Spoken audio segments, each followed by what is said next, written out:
Well, good evening, everyone. At this time, I'd like to call this meeting of the Mills River Planning Board to order. If you all would please stand and join me in the Pledge of Allegiance. I pledge allegiance to the flag of the United States of America, to the republic which stands one nation under God, indivisible, with liberty and justice for all.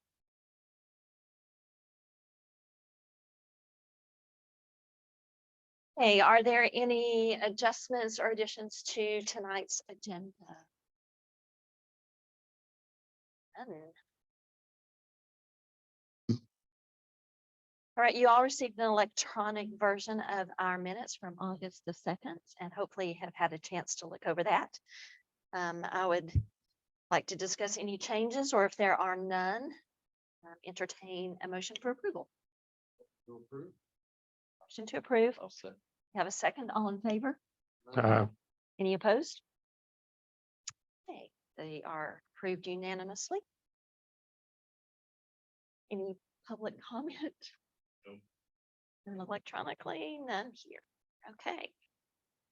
Flipping right along here. So tonight we are going to open with our old business, which is a continued discussion of density and residential product types.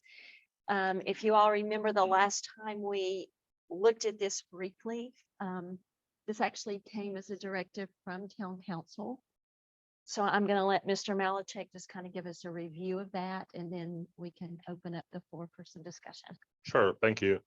So yeah, quick summary. So in April, after the Jeffers Townhome project was approved, council discussed decreasing the maximum allowed density for multifamily developments from 4 units an acre to 3 units an acre, and asked the planning board to look into this, as well as a number of other things, definitions of residential product types, so single family homes versus a duplex, a townhome, and how those are defined and regulated in the code, and the density requirements that we apply to each of those residential products. And then another thing that we did not get into discussing last time, and we can talk about it tonight, but I don't have any research ready, is density bonuses for affordable and workforce housing. I looked back at my notes, and that was a specific item council wanted to look into as well. So that will most likely be part 3 of this discussion.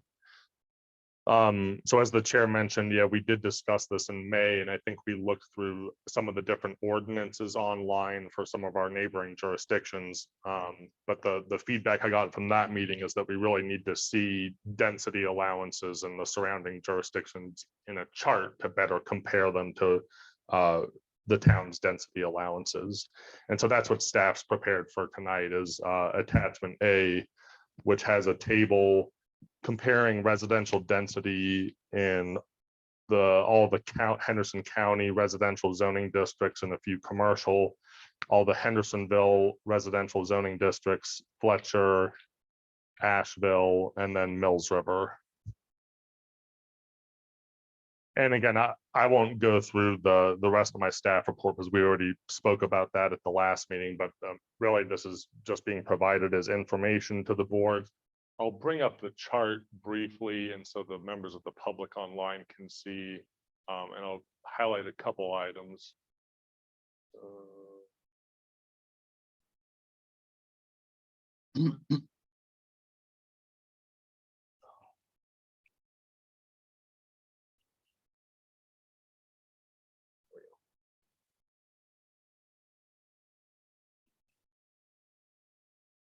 And sorry for our board members, right now the only TV we have synced up is the one behind you, so feel free to look behind you or follow along on the sheet. So what I tried to do here was obviously organize it by jurisdiction, and then also by their respective zoning districts. So if we start with Henderson County as an example, their R1 district is the most dense, or allows the most density, going down to the least dense, which would be R4.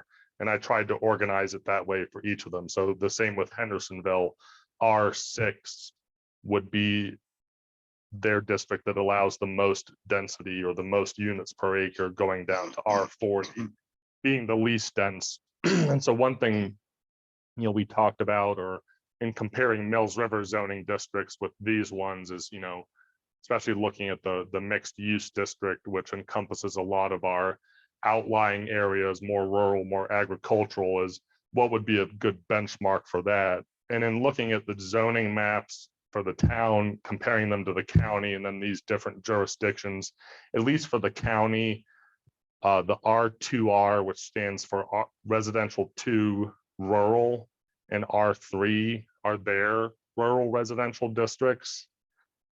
Hendersonville is a little bit of a different beast. You know, they're smaller in size and more concentrated. So I would say, you know, the R40, which is their estate lot residential district, would probably be the most comparable. And then again, a lot of these other ones are just there for reference and really don't match with the mixed use district or some of our land areas. You know, Fletcher's least dense district is R1, which allows up to 2 units an acre, still above where we are. And then Asheville, again, their least dense residential is RS2, which stands for residential single family 2, which allows up to 2.72 units an acre. One other thing I wanted to highlight is the Hendersonville numbers for density are actually calculations I did. So Hendersonville, we've had some conversations about regulating minimum lot sizes versus density or units per acre. So Hendersonville regulates it on a lot size basis. So for example, I can't do the calculations off the top of my head, but for a single family home in R6, you're allowed 1 home on 6,000 square feet. Now, if I wanted to put a duplex there, they have a formula that allows a slight density bonus, if you want to call it that, for a duplex, where it's 6,000 square feet and then half of that amount for a duplex. So any additional residential unit beyond 1 single family home or 1 unit only requires half of the land area. And basically, all I'm trying to say is they regulate that by land area. And then the numbers you see in the low density and max density column for Hendersonville are just calculations I made based on that. The only other thing I'll highlight is where you see SF, that stands for single family, or like in the max density column, you'll see MF. Those are all max density allowances for multifamily projects specifically. But again, this is being provided to the board for information, so I'm happy to answer questions or open it up for discussion. The first thing that I would like to just simply ask for clarification, since this was a directive from town council to look at this, do you have any sort of indication of what, are you just going to share our discussion with them, or, you know, what do they expect coming back from us? I don't have an exact answer for that. I mean, it was, from what I remember, and again, this was going back to April, it was that they wanted the planning board, and I'll say to specifically look at lowering the maximum allowed density for multifamily projects as a result of the Jeffress Townhome development being approved, and there being some concern about the number of units being clustered together on a parcel of that size. So perhaps wondering if we would support that, or suggestions as to how to go about doing so, or that we didn't think it was a good idea. Any of Or the all of the above. all of the above. I've already reported back to council that you know, when we did discuss specific density numbers at the last meeting in May, and I think there was no formal vote, but I believe there was a consensus that this board was okay with the 3 units an acre for the multifamily maximum allowed density. And that was something I reported back to council, and also told them that these discussions were continuing. Staff needed to do additional research. And again, we have not even discussed you know, density bonuses for affordable or workforce housing, just because I have to do research on, you Asheville has a very robust affordable housing program, and they do have density bonuses for that. But I just still need to do the research on it to bring it back to this board for discussion.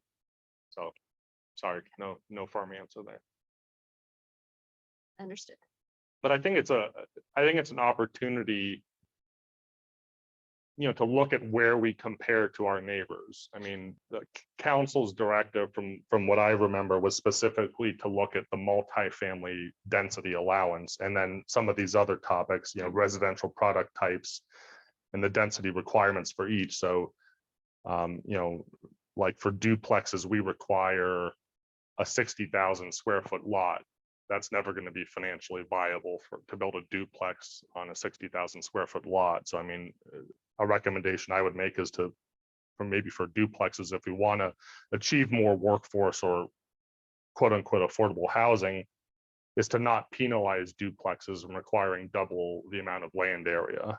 But that's one thing that was highlighted by council as well, is density by product type. So single family versus a duplex versus townhome / multifamily. Okay, since this is we're just discussing things. One thing comes to mind on the Jeffers Road thing. I mean, it's approved. How long do they have to start construction? Since it was a special use permit, I believe it's 2 years, but I'll fast forward to my staff update and tell you they've already submitted a zoning permit and plans as of last week. So they will be beginning construction most likely this year. Now, like I say, and the term workforce housing keeps coming up. Is it possible, or should we describe what workforce housing is? Do we need a formula to ensure that it's actually when all is said and done, that we say, okay, we're going to approve this for workforce housing? Is there some way we can, in certain areas, maybe specify what workforce housing in that area is, and a limit to how much it's going, the end product's going to cost? You can. So, and again, I chose to delay this for another meeting because it's such a large topic. Yeah. And I thought of putting the definitions in here, but again, held it off. But the Department of Housing and Urban Development at the federal level has standard definitions for workforce housing and affordable housing, and it's based on the area median income. So we would look at the median income for our area and basically set a percentage benchmark off that. Usually workforce housing, and I might be misquoting this, is 60 to 120% of the median. Sometimes it's a little higher, sometimes it's 80 to 120% of the median income. And again, that's all based off census data,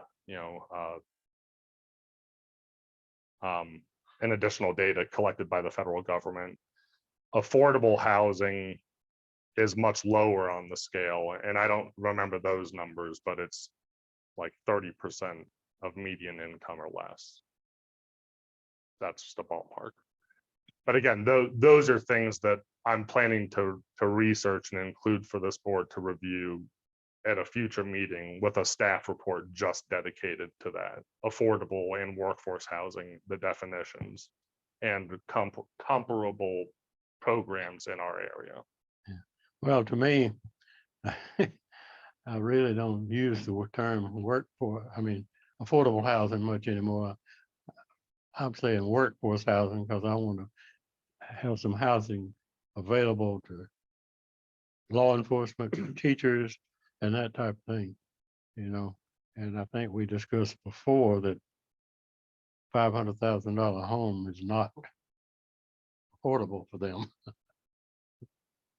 I agree. I blanked on what I was going to say. Was there some data out about the last few months what the median house sales here in Mills River was? Yeah, and that's something I was going to bring into the larger discussion we're having about density and setbacks, because, and I think we talked about this a bit at the May meeting, it's a tipping scale requiring less dense developments while it achieves some of our comprehensive plan goals of maintaining the rural agricultural nature of the town. Increases land cost. You can only put one house on, what we have right now is our minimum lot size of 30,000 square feet. It's just going to cost more, and that cost is passed on to the buyer. But to answer Mr. Moore's question directly, the town manager and I attended the Grill Mills River meeting last week, put on by the Henderson County Chamber of Commerce. And I can't remember her name, but the individual that normally gives the real estate update basically told us this year, with data through July, the average home sale price in Mills River is now $606,000. And that's up from last year being $458, and up from the year before being $4 and change. So we're going significantly in one direction, which is why it's important to have these types of discussions now.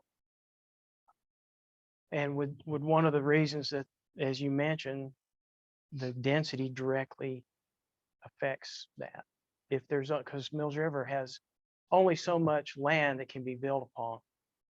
It can have an So- impact. I mean, I'm not proposing that, we turn everything to Hendersonville R6 districts with 8 units an acre everywhere.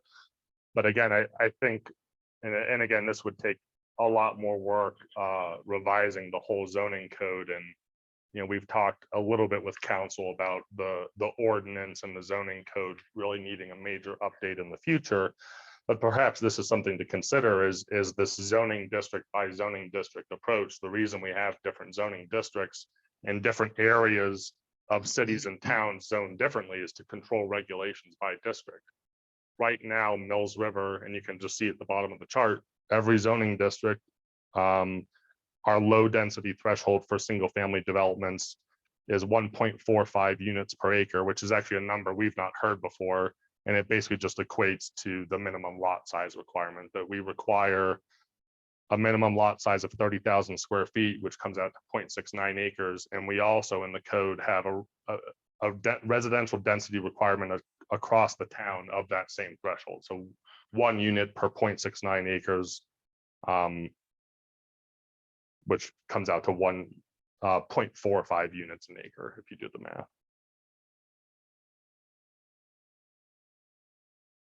So right now it's just a one size fits all.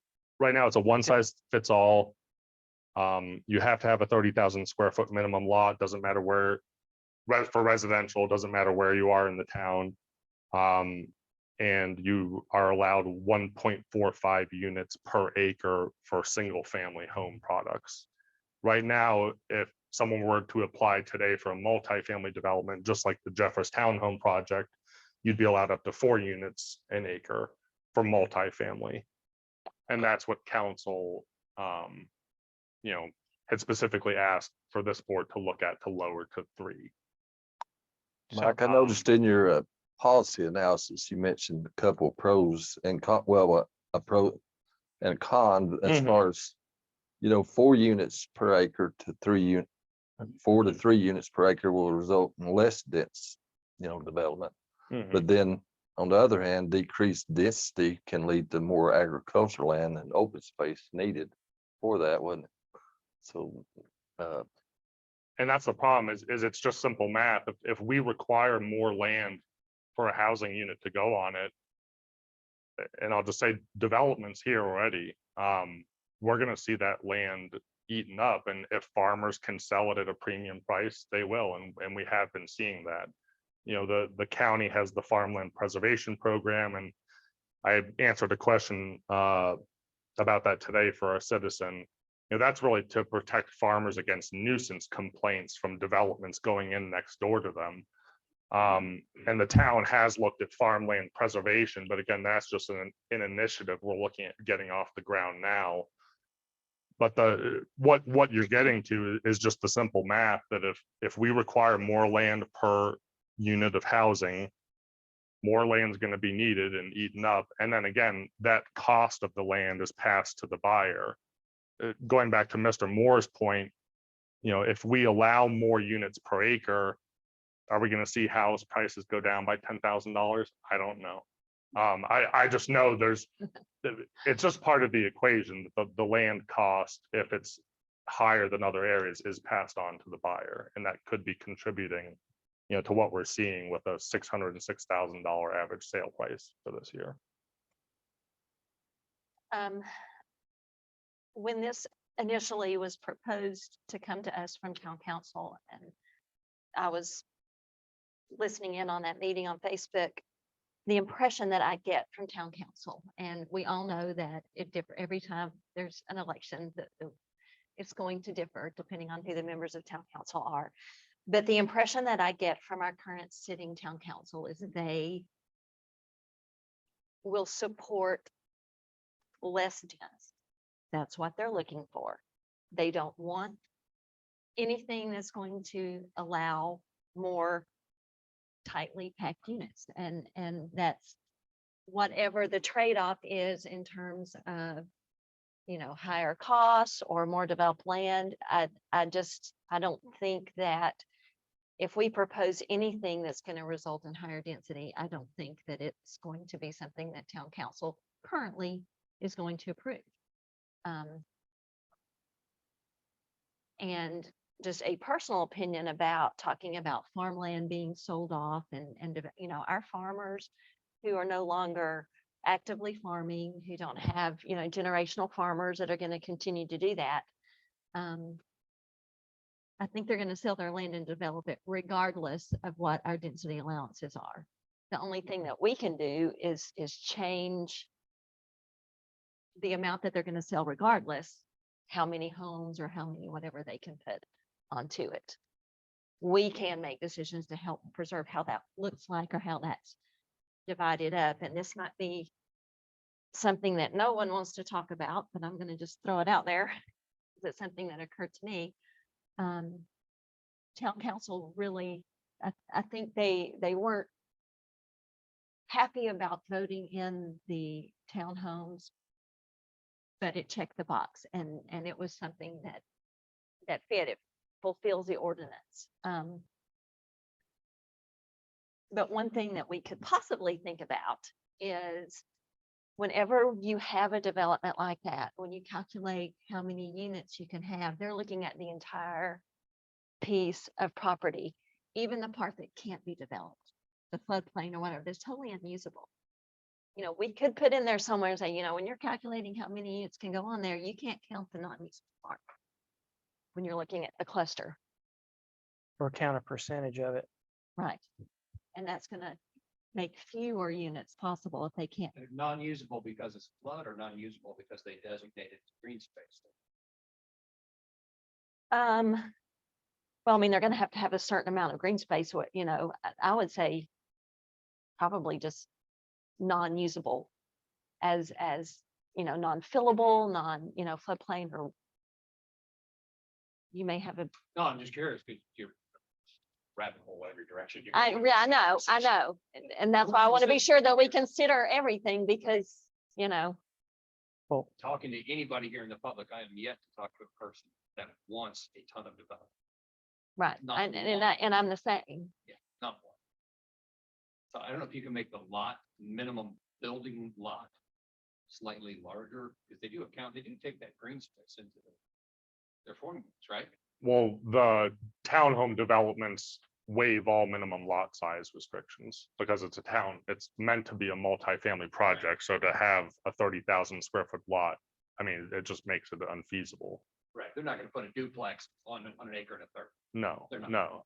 And regarding the floodplain, I mean, Mills River is interesting because the town's taken a position specifically to not enter into the national floodplain insurance program. So we have no floodplain regulation. So in theory, someone can build in the floodplain. You can get a permit from the state of North Carolina to put fill in floodplain areas with proper sediment erosion control measures. There's areas of the town they've been doing that in along, not right next to the Mills River, but on tributaries where there are, some flood prone areas. But But again, in theory, a developer could still build in the floodplain. It just comes down, to this townhome development was a product they were gonna hold and manage, and I'm sure there was too much liability and risk associated with doing that. But I just wanted to clarify, there is no regulation in the town that prohibits development in a floodplain. I did look at the county regulations, specifically for multifamily as well, and how they calculate that land area. And I'm sure that's where ours came from, but it had the same language, that the whole parcel area is counted. And it does not consider bodies of water, floodplain, et cetera. But I hear you where you're going, yeah. Well, my thoughts, for what it's worth, are that with our current one size fits all, it doesn't matter if it's on 280 or up South Mills River Road. Or, it's all the same. And would it be more palatable to have more dense numbers off of the major roadways where the traffic can be handled better? Because that's how I make my house payment, is because it's all traffic. And so as a traffic engineer, I understand that's a big concern. It's my concern too. And I wouldn't necessarily on my road, Schoolhouse Road, want a density of 8 units per acre. But if it were somewhere off of NC 280, one of these corridors, where the traffic is not, of course, traffic's an issue everywhere, but I'm saying it can handle it better than a 2-lane road. Yeah, the idea of maybe in different zoning districts, which are based on that, could we look at different densities? I mean, I totally understand way out in what we would used to call the country when I was growing up, having a lower density. Well, Because Henderson County has something similar. The R2 has a really, I don't know what it is. I don't know, like I said, I don't know, my reader, very, very high density for multifamily under R2, but very low density under multifamily for R2 rural. They're the same, actually, Not the max though. they're the same. The 12 out in the rural. It's That's it's R1 and R2 that are different. So the R2R max density is what? 2 units an acre for multifamily, Right, what is it for R2? 2 units. R1, I'm sorry, you're right. Oh, R1, 12. 12. That's the big jump. If you looked at what he was saying, if you Mhm. looked at our town limits as the county, the further away you get from town, you make it rural. In other words, can we have a discussion to draw a line somewhere? yeah, I think so. And because if the density is across the board lower, at some point, as the land is continuing to disappear, and the prices are going up, Drive through Fletcher. That's where are our kids gonna live? Mine are hoping I'll go ahead and die so they can have our property. But I'm just kidding. That's just my cat. But seriously, what if I didn't own my property? Where could my kids live at some point? I sell homes for a living. I don't sell homes in Mills River to locals. It breaks my heart. There you I'm go. not selling them to locals. Yeah. It's from the developer. We all know who, it wasn't for local. We're not making a home for our own family. They can't afford it. That's that. So that, that affects our home values go up, which is good in some cases, but even though I love Mills River, they tend to like to tax a little bit more every time it goes up, because that's what you do, because you've got expenses. And taxes go up, they at least in some way follow values. So I don't know if I'll ever be on a fixed income, because I'll probably work till I'm in my 90s, but at some point, the taxes are going to affect me because values go up so much. Oh, they're coming up right now. As you guys know, our 4 years is up right now. Getting a lot of them. Oh, boy. Oh, county reassesses. Next year. Okay. The town accepts it without. I was just trying to find the county zoning district online.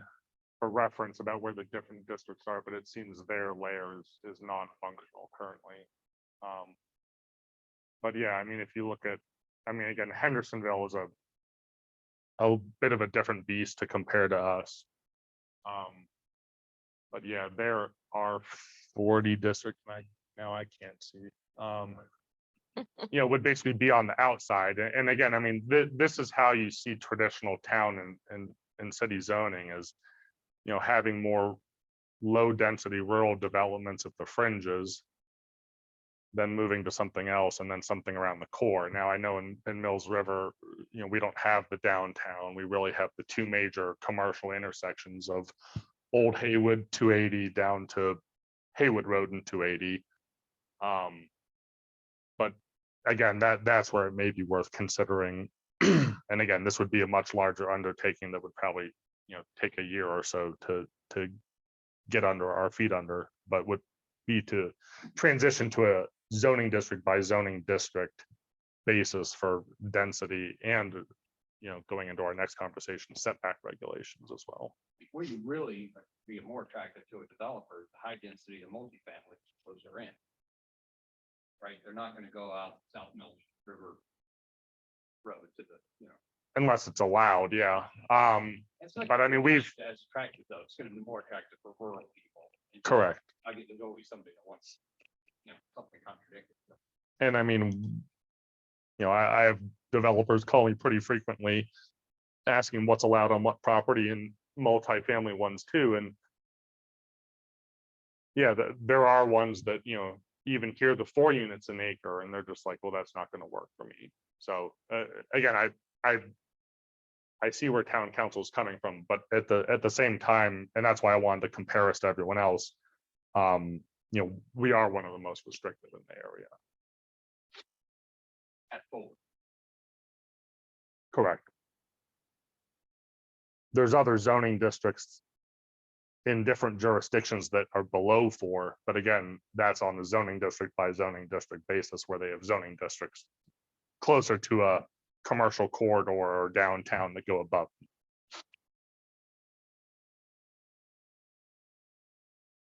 So I'd just kind of like to get a gist of where you guys kind of stand. We've heard Mr. Moore and I think Mr. Ross is also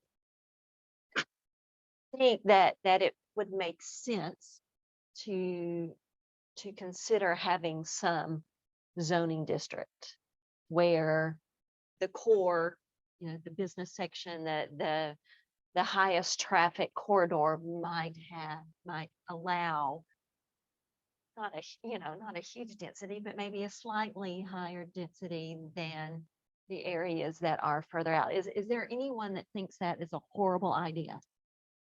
And if you do, that's okay. You're allowed to have an opinion. See now, because I'm asking you guys. What do you think, Jim?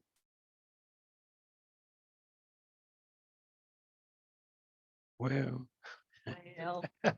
Well, now that you called on me. So we could basically stay where we're at for some districts, but. lower- Correct. Yeah, And we're not making Well- that decision tonight. We're just kind of talking through what we think might be a good direction for moving forward. I think this could be some areas where we could have higher density, but like I said, I mean, I'm in the, I'm just being transparent. I'm in the camp of low density. I mean, I would just as soon keep it low and, you know, that's just where I'm at. But I also want to be sensitive to the needs of other people. Like you said, you know, my children are not your children. They're waiting to inherit my property. Because they can't even afford my property, so. So they definitely can't afford to buy something at this point, so. I don't want to be the person that pigeonholes myself and not consider, you know, the future. I mean, it's a hard thing, y'all, it's hard. because you want to do what's best for the community and preserve the very reason that all of us live in Mills River, the rural nature of it and not, houses on top of houses. When was the MRMU incorporated? From the very beginning, Very beginning. 2005. So there's no way those folks sitting at the table making that decision saw the market looking like it looks today. There's no way. So the one size fits all is a huge turnoff. I know we're saying that one size really want. Yeah. Whether it gets more dense somewhere. Right. And less dense other, the one size fits all is a huge turnoff. As a resident. Board member. Yeah, I am working on a project in another town down in the down east area. And some of the lots are very small. I think there's 6,000 square foot lots, which I'm not advocating for. Yet there's a market for that. People starting out. I'm not advocating for that up in North Mills River. I'm not advocating for that in Mills River. I'm just saying that there is a market out there for people who want to start out and have a small house on a small piece of property. Every Saturday, when half my day is mowing grass, I start thinking I would like to be one of those people. But that I love Mills River. I thank God and my dad every day for the property he left me. But there are people out there that maybe that's where they could have their first house, is in it, not in a very rural area, but in an area that is accessible to traffic, et cetera. And that's that when Ingalls was built, that took away from a lot of the rural character of Mills River. The same with the breweries and the Lowe's Center, and there are areas that no longer have that rural feel. And if there's land there that's available and someone wants to do it, maybe that's the place for higher density. The number we can talk about and say, is 4 the number, is 6 the number? Depends on the product, depends on what it is. I'm not advocating for an apartment complex, but maybe smaller lots that are more affordable for people that would have the opportunity to start out here and have their first home in Mills River. But I don't know. That's just kind of my thoughts. And would that really and truly take away from the rural character in the rural areas if it was kept within a certain district? I've got a question for Mike. Do you think the best way we could even think about trying to do that would come up with some type of a map or like a radius of the town, beyond the radius that'd be a different density than like a 2-mile radius of town or zones, just some type of map we could look at. It would, it would really need to be a new zoning map. I mean, that's what we're talking about. If we're talking about this approach, and again, this is really just the first conversation. It's, thinking about density and setback allowances for each zoning district, and not to say we have to create new ones, we can. But I think thoughtfully looking at the boundaries for those zoning districts and where they are, the Lowe's is down near Schoolhouse Road, and beats me. There's tons of light industrial zoned land down there. Does it fit in the area? Personally, I don't think so, but that's the zoning. So again, this is the beginning of what would be a much larger project. Again, we've had preliminary discussions with council about updating our town code and incorporating it into what's called a UDO, which stands for Unified Development Ordinance, where all our development code is in one section. And usually as part of that, you also look at the zoning map as well. But again, we're talking about like 2 years for something like that. We're also talking about, that would be a town-wide rezoning effort where you're changing zoning district boundaries town-wide. And that is possible to do. It's different public notice requirements. You take out big ads in a newspaper versus sending a letter to every single person in the town. Have multiple public input meetings, stuff like that. But I think at this time, I would recommend it on a zoning district basis and look at changing the boundaries or reassigning certain areas to different zoning districts based upon what this board or council would want to see both allowed there in uses and density and setbacks. I would not recommend a radius because you need to have a zoning district follow property boundaries. Or else it'll be too difficult to tell who's in what area. And again, you know, like around the Ingalls, you go out their back door and it's farmland. So going out half a mile down North Mills River Road might not be the right decision in terms of allowing more density there, but there might be other targeted areas it may be worthwhile to consider. But again, this is all just for the board's information and just for conversation.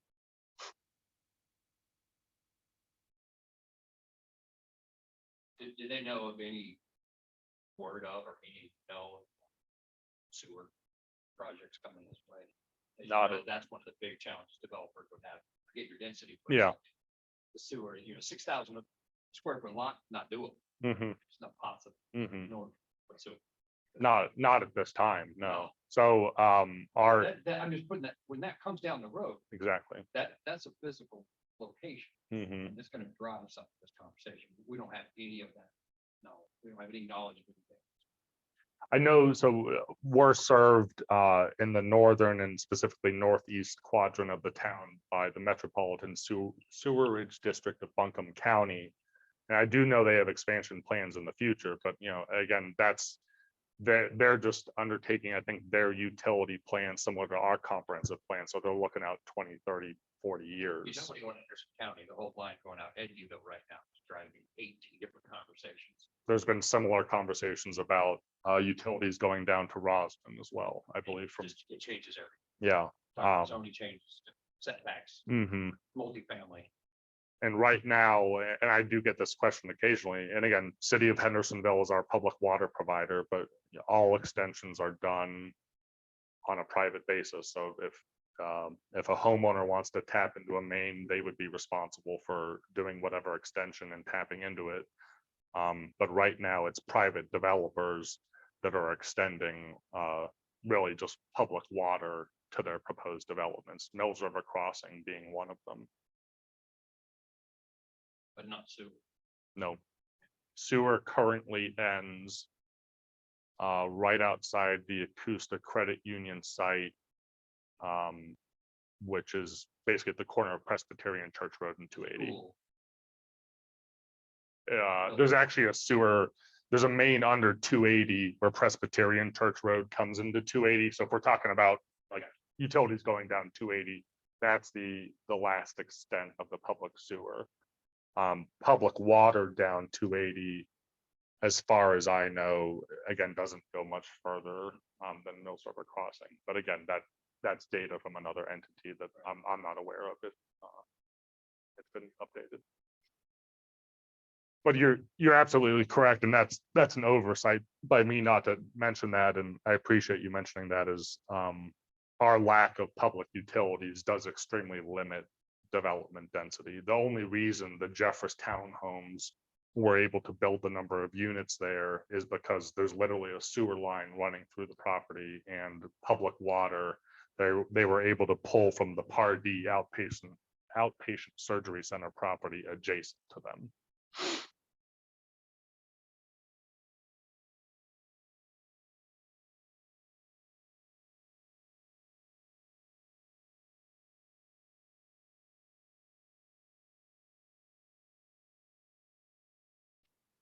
Other comments anyone would like to contribute to this discussion?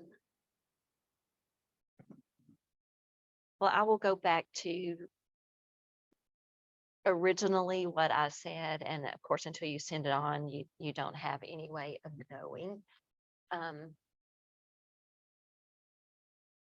The original request that came from town council was wanting us to look at lowering the density from 4 units for multifamily to 3, Correct. which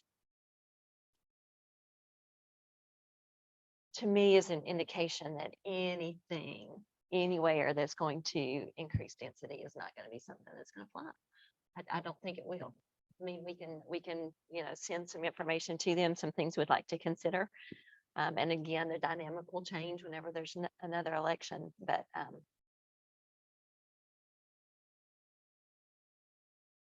I'm here to send forth what you guys would like to send forth.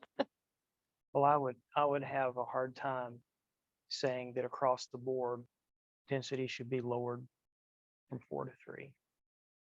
I think that whatever's done should be a very thoughtful and reasoned approach, targeted, and really, if it takes a year, it takes a year, because just saying right now, yeah, I think we should drop it to 3.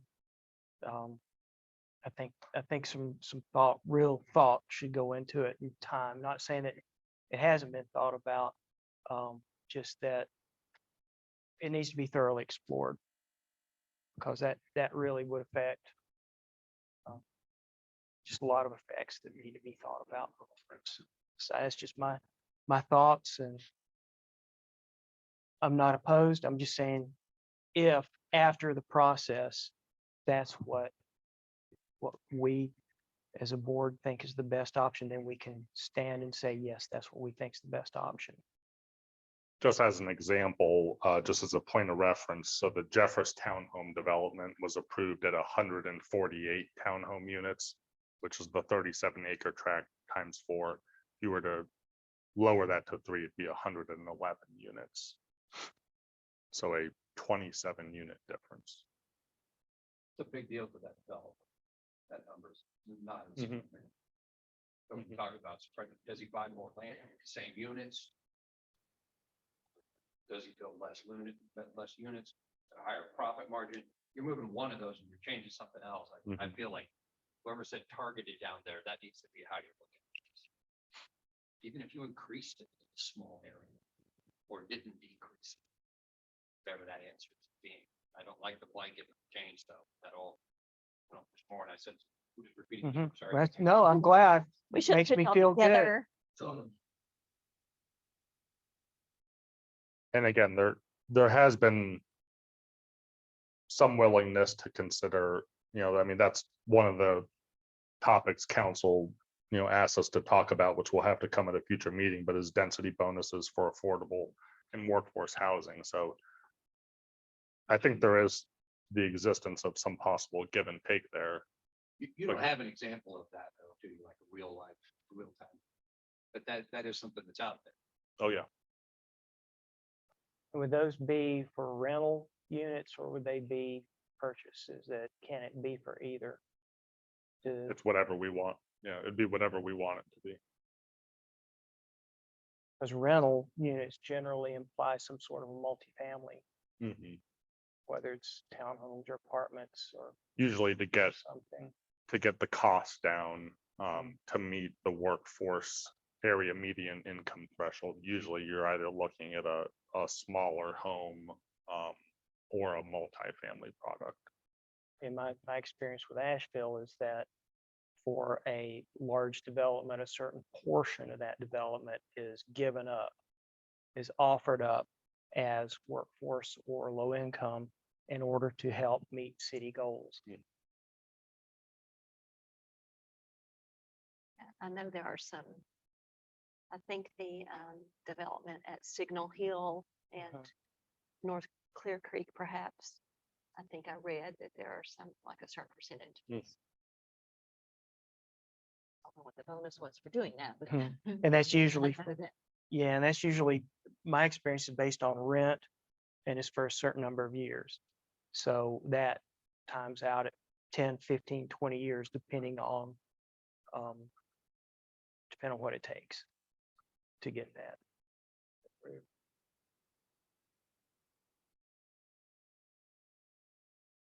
So what, if I can try and summarize, so what I've already reported to council in a previous meeting is that, and again, this is when we first looked at just lowering multifamily from 4 units an acre to 3 units an acre. I've already reported that this board was okay with seeing it lowered to 3. But unless anyone has further thoughts, what I'll report on Thursday, because there is a meeting this week and I can ask for additional clarification, is that this board is considering a zoning district by zoning district approach. Unless I haven't heard from someone. And at that point, they could either say, don't waste your time, or yes, encourage them to Well, pursue that. Well, this board has the authority to initiate text amendments. Correct. So this board can do what it chooses, whether it passes is another. And I understand that. However, if you have a sitting council that says, Mhm.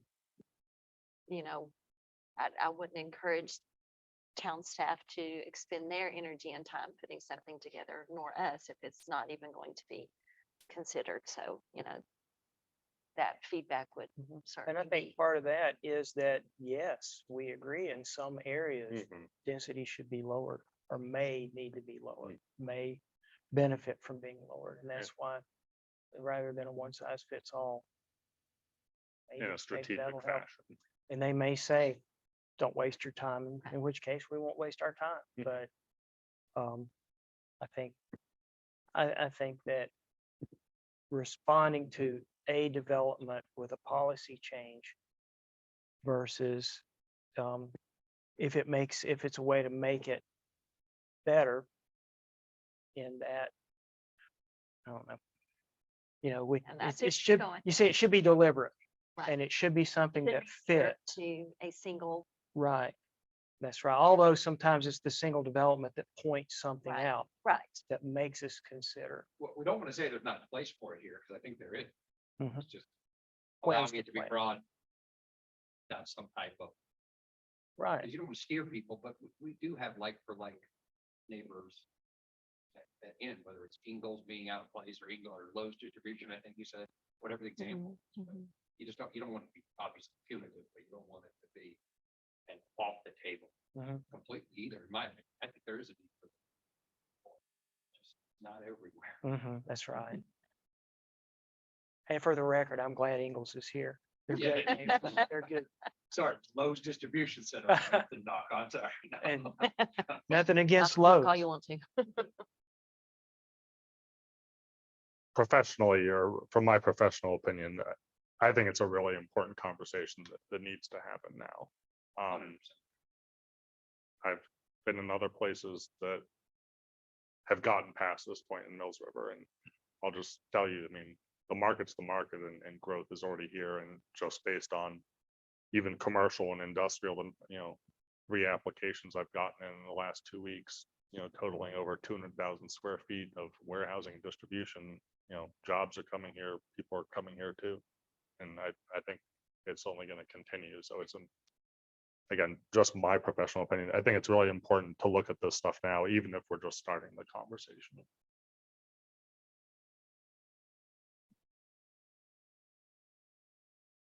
Anything additional before we move on? All right, just keep that constantly going in the back of your mind, because I don't think this is the last time we'll talk about it. Okay, so we will close old business and move on to our new business, which is kind of goes hand in hand, as Mike has been referring to, what we're currently talking about, and that is looking at residential setback requirements. We talked about reviewing the setback requirements for residential zoning districts. And I think Mike has prepared a table for us on this as well.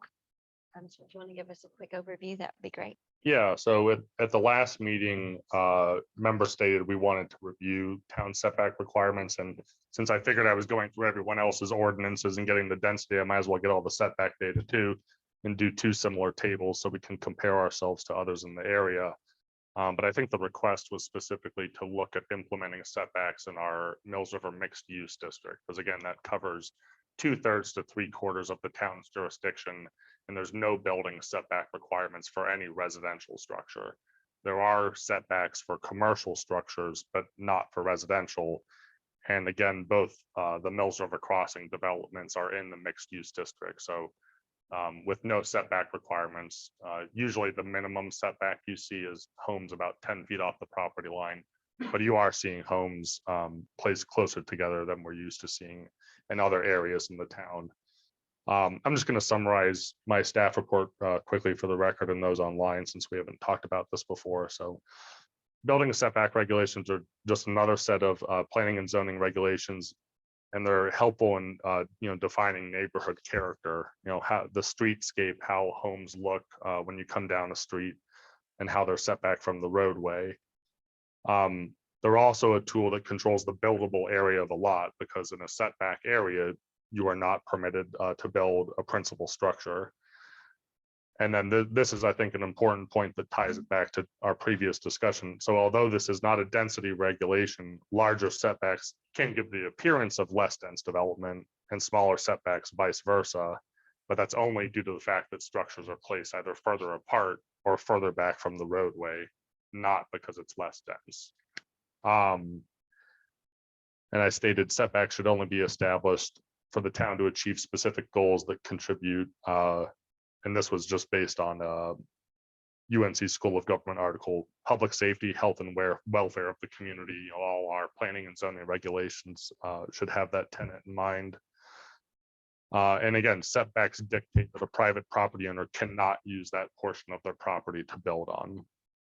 I did include the definitions of building setbacks in your report. Notably, we have a definition for the whole zoning code for building setback line, and then a separate definition for the mixed use district for setback. They're not hugely different, except that for mixed use, it basically gives the option that you can measure the setback from the property lines or from any street, whichever is closer. And that's about all. Again, our standard setbacks in the MR30 district and neighborhood commercial district are 60 feet in the front yard and 30 feet all around. So 30 feet on both sides and 30 feet in the rear. These are more stringent than what we impose on commercial and industrial uses in the general business and light industrial zoning districts. And I've already stated there's no residential setback requirement in mixed use. And then if we go to the table, which give me a moment, I'll pull up on the screen for our viewers online.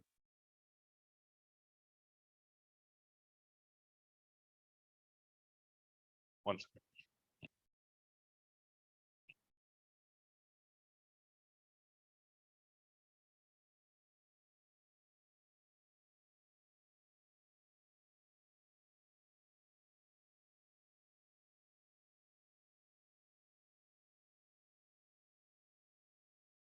Okay.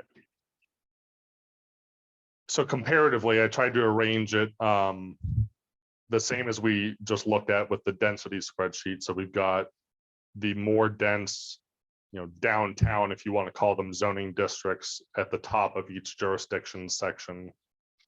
And then the less dense or more rural districts towards the bottom.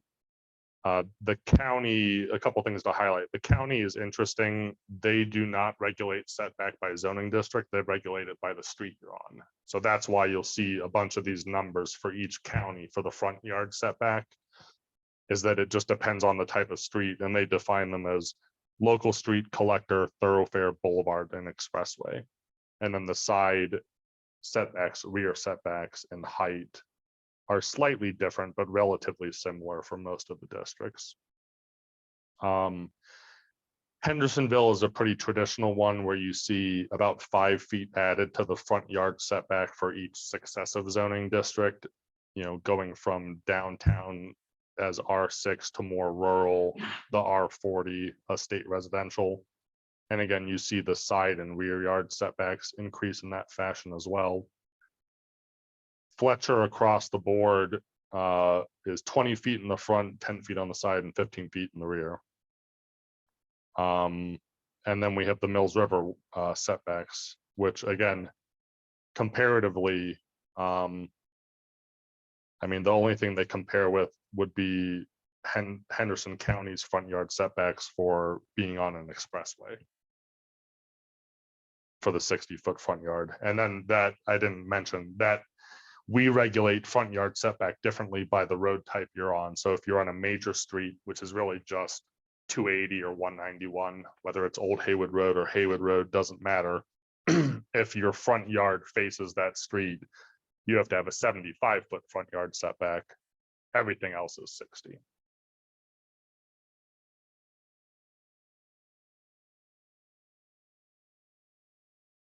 And again, this is just being provided as information in response to the board's request. So happy to answer questions. What percentage did you say is it MU?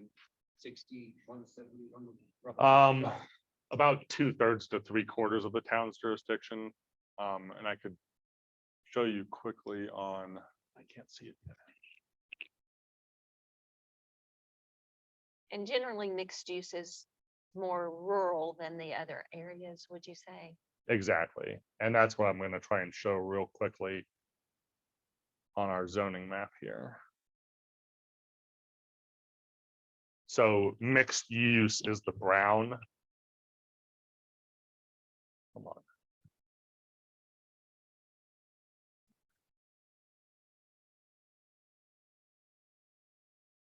There we go.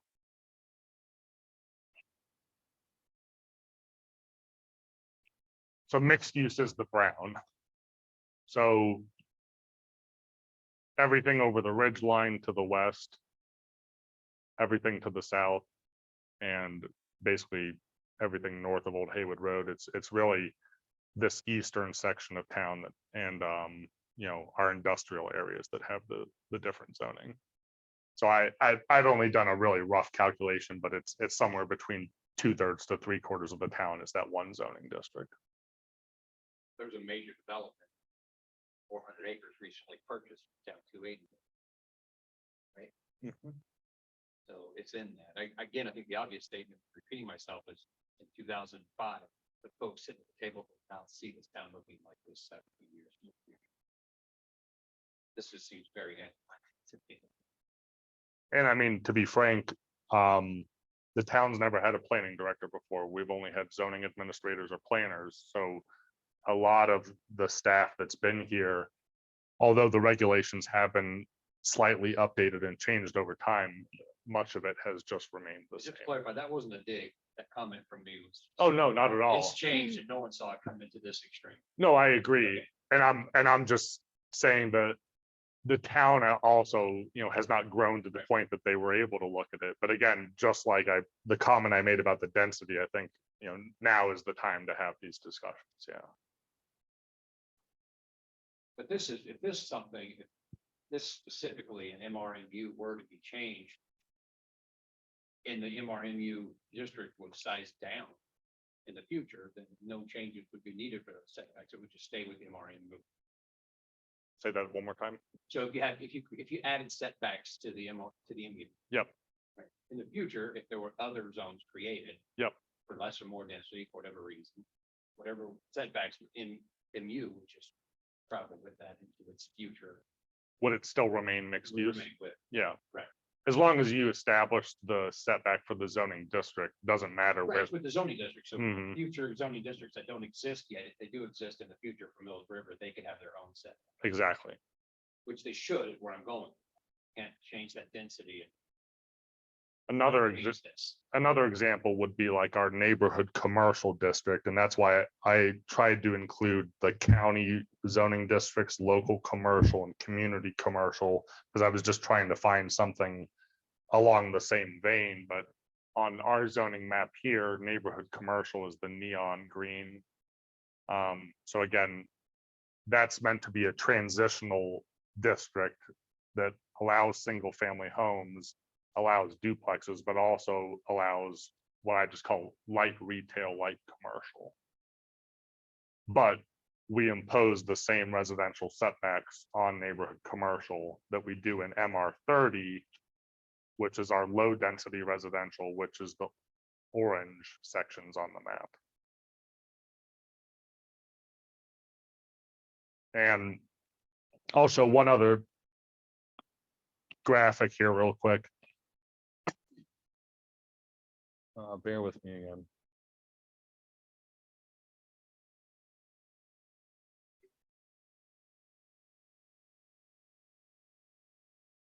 So this is make that larger. This is a graphic I made showing our residential setbacks applied to a Mills River crossing lot. So a standard, I just took that as a standard subdivision lot. So a standard Mills River crossing subdivision lot is 200 by 150, about for 30,000 square feet total. And then if you were to apply a 60-foot front yard setback and 30-foot side yard setbacks, you've effectively reduced that lot's buildable area to 1/3 of the original land area. So these are the, this is the buildable area in green, sorry, gray. Green is the setback area, and then the measurements for each. So again, I think there's a place for these types of setbacks, but as I've learned working here, this is also highly regulatory on our citizens in decreasing the amount of their land they can use. I think only allowing someone to build on 1/3 of their property is very restrictive. But most of those examples you gave, that's primary structure only, though. You can have secondary structures with their own setback. For detached garage, your driveways don't apply, Our septic, repair field, so you can put some Our- subtopics here. Our code barely scratches the surface of that because it has not been updated. But there are some sections of our code that say accessory structures like a shed, garage, carport, barn, whatever it may be, can be 10 feet away from the property line. There are other zoning districts where that's not even mentioned. There's somewhere it's not allowed. And somewhere it's not Secondary allowed. structures also. MR 30 are what I consider our strictest district for low density residential. You are not allowed to have an accessory structure closer than 30 feet from the side yard setback. So it's just dependent. But anyway, that's one graphic I just wanted to show, because again, I think there's a place for this in areas of the town, but I do think it's very restrictive. 30 is very significant. but 30. per side, 30. That's a lot.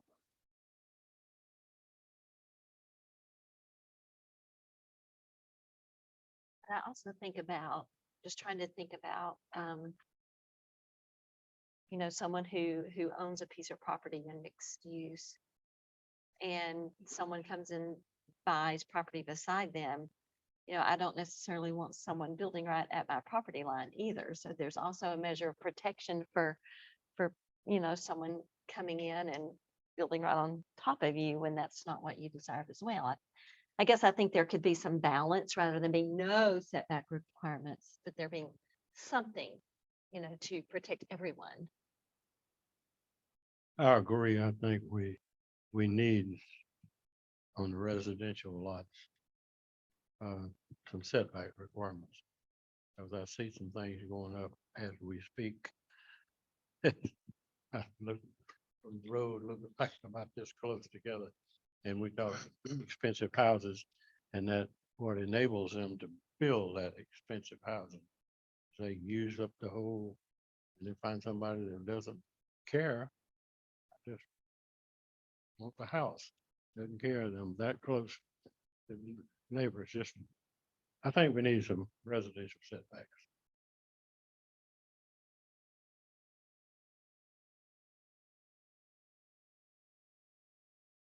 Additional discussion, opinions, ideas.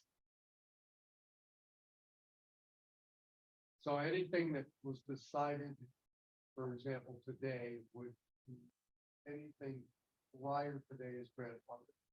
Correct? Anything Only for, going forward would be held the new requirement. Right? correct, when the ordinance is Once passed it's and every- stamped.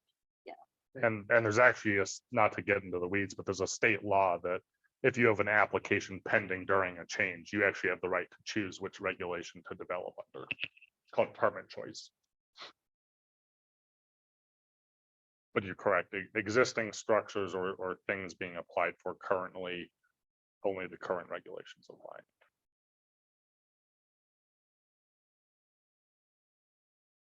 That's one of the reasons we have some lots in town that are well below our minimum lot size of 30,000 square feet, because at some point, the county was regulating this area. And, there are lots that exist in the town that are 0.38, 0.4 acres. Michael, since I can't read this, Yeah. what is the most similar county zoning to NU, 30,000? What zoning is that? What are those? So what I picked for the density was R2R and R3, and that was solely based on the zoning map. So I looked at, and I'm sorry, I can't bring up the county zoning currently on the GIS system. But basically I looked at where our mixed use district was oriented in the town. And then I looked at where the county had placed the R2R, again, residential to rural, and R3 district, and it was similar in how it was placed in outlying areas. Again, rural, lower density areas, just from me having driven through them. So What are those setbacks? Sorry. no, you're fine. So again, the front yard setback is the quirky one because it depends on the road you're on. So it could be anything from 15. I mean, again, in a rural area, you're not going to be on a boulevard or an expressway. So I would say it would range between 15 and 35 feet for the front yard. And then ranging from 10 to 15 feet for both the side and rear yard setback. R2R being the 10 feet, R3 being the 15. Not substantial difference. Nothing jumping out 30 or 40 on the sides. No, the county's R40 district, which is their estate residential district, they do have the 60-foot front yard and 35-foot side and Very rear. few of those. It's a much smaller zoning district, yes.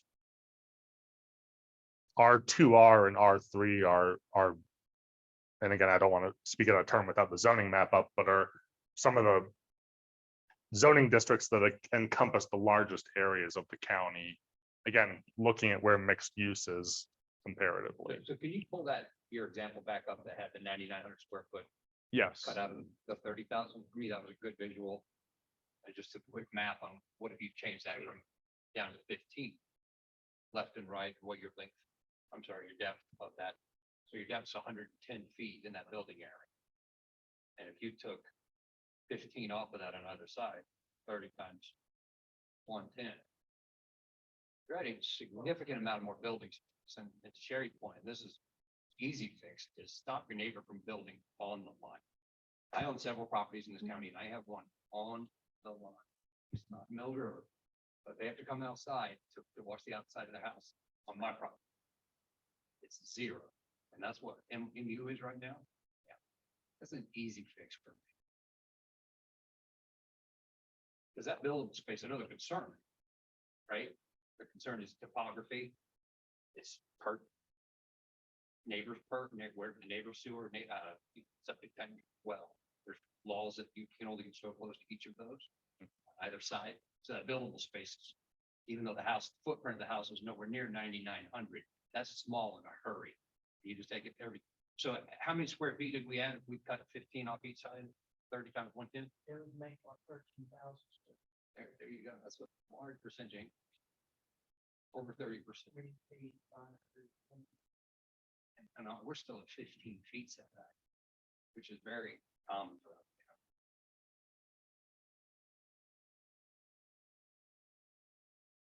Lots around here. Limited on build. Right. We're still talking 30 feet if both parcels are built at that point or forward, built on, you've got 30 feet. That's actually still really close. Maybe not so much on a 30,000 square foot lot. R2R is all over the place geographically. And the topography in that area where MU is going to make that lotting a little smaller. So, but 10 or 15 feet to me, I'm sorry to ramble on that, but to me, that's a no-brainer to protect. Any additional comments on that? And what do you guys?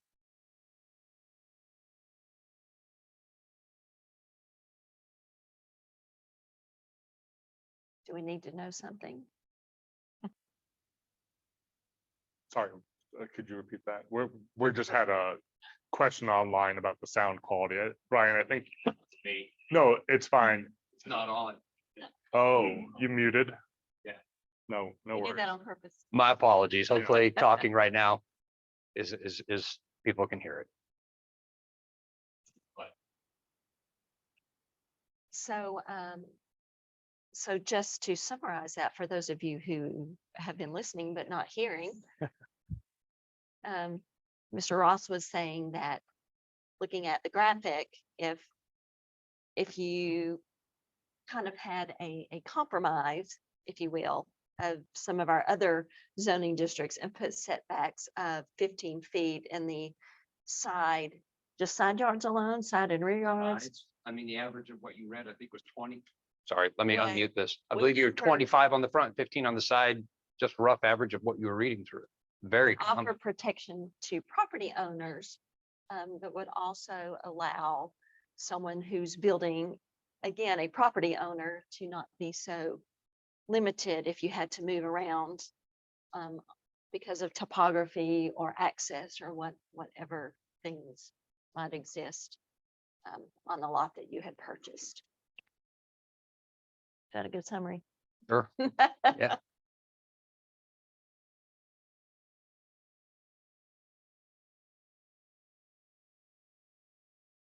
What do you guys think? I definitely think there needs to be something. I don't think it needs to continue to exist with nothing and essentially a free for all, put wherever you want to on your, because it may serve you, but it may not serve but your neighbor, so we need to find something that's going to serve both, all parties involved. And what that number is that we land on is certainly open to discussion. Mike, could you perhaps maybe bring to us kind of similar to the graphic that you had, but just some comparisons of, if we did, side yards of 15 and front 30 or whatever, and just give us a couple of different ones of what the if we do these setbacks, here's your buildable square footage. If you did these, maybe just 2 or 3 of the most common ones that we're seeing, so that we can visually see that and perhaps make a decision. Does that make sense to everybody? I think Since you're a one visual thing, guy. I like it. I Yeah. like it. I like one thing we haven't talked about is no one's got a square lot Exactly. in this area. It's hard to get square lots. On the side of a mountain or, wherever. So that's gonna affect it also. So that might be a benefit of having smaller setbacks in some areas.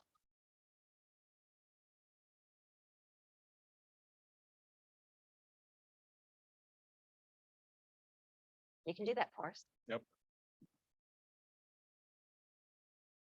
All right. Is there any additional information you would like Mike to take with him as he goes through the weeds with this? Anything you think is pertinent?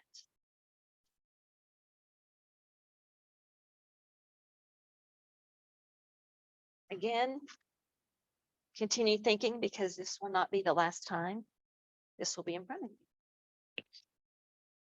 But I do appreciate, I want to tell you all, I appreciate your input because we don't all see things the same. And that's a good thing. That's why there are 7 of us on this board, because we can kind of hammer it out and toss some things back and forth, give perspectives from different avenues of life, from different stages of life and different life experiences. And that's what I think is important, and then kind of land on a mutual agreement. So thank you for being prepared and talking that through with all of us. And we don't have to always agree to function together and to leave here as friends, right? All right, so additional items. Hopefully you have all received your invite to our volunteer dinner, and I hope you can attend that. Got mine in the mail today. You didn't check your mail. We're very thankful that the town wants to honor us in that way. Should be a nice evening. Do you have additional items? Just a couple of staff updates. The traffic impact analysis text amendment is going to be considered by council this Thursday, September 8th, in a public hearing. So tune in for that. I did want to make you aware that there's an upcoming text amendment this board will most likely see in the next meeting or two regarding the food truck and food park ordinance. We have not discussed this before, but out of the council visioning session for the budget process earlier this year, there were discussions about amending that ordinance to basically increase the size of a food park from a minimum of 2 trucks to 3. So right now, property owners are only allowed to have 1 food truck on their property. If you have 2, all these other development requirements kick in. Council at the visioning session had basically asked us to look at upping that by 1. So you would be allowed to have 2 food trucks on your property, not as a food park. And if you have 3 or more, these additional development requirements would kick in. So again, that's something council's passed on to us that this board should be seeing in the next meeting or two. I think this has already been hinted at. I couldn't remember if I mentioned it at the last meeting. But Appalachian Mountain Brewery is locating in the town. They're based in Boone, North Carolina. This will be their 2nd location. And they are currently renovating the metal building at 46 North Mills River Road. So right kitty corner across from the Ingalls. I do not know their timeline. I just know they're actively working on it and they're excited to have a presence in the town. So that's good news. I did already allude to that the Jeffers Townhomes submitted their zoning permit application and their full plan set last week and the last week and a half. So that's under review by staff currently. Again, making sure all the special use permit conditions are met as well as our regular zoning requirements. And I didn't know if anyone was watching, but the Mills River Crossing subdivision sidewalk variance went before the Board of Adjustment last Tuesday and was denied 4-1 for the variance. So again, they were seeking a variance from having to install sidewalks specifically in the previous phases of Mills River Crossing. And again, this is all triggered by the new phase that puts them over the 100 lot count that triggers the sidewalk requirement. So that was denied. The next steps right now, we still have a subdivision application from them under review. The variance was decided, so staff's going to continue reviewing that, and we'll see where it goes from there. But that's currently under review by staff, and we'll be moving forward the regular process. And that's all I have for you. So just a quick question to, Yes. since we don't know when the text amendment regarding food trucks might come about, but just a quick question as we're thinking through that. How many food truck parks are currently in Mills River? 0. 0. So there's no one that has more than 1 food truck, There are people that have more than 1 food truck, which makes it a food truck park. but have stated the development requirements are too much of a burden and too difficult to complete. So they're operating out of compliance. Yeah. Okay. How many of those situations do we have? 2 that I can think of. So town council wants to change the ordinance for 2 situations. I don't know the details of that. I just. Yeah. All right. So I think we did everything. It's the magic time of the evening. That's been. Was that my wife that texted you to said me to turn my microphone on? Oh, I thought for sure that'd be her. Okay, so we're towards the end of the evening. Just Make a like- motion, we I adjourn. have a motion from Mr. Foster to adjourn. Do I have a second? Second. I have a second from Mr. Abbott. All in favor? Any opposed? All right. Meeting is adjourned. I will see you guys October 4th.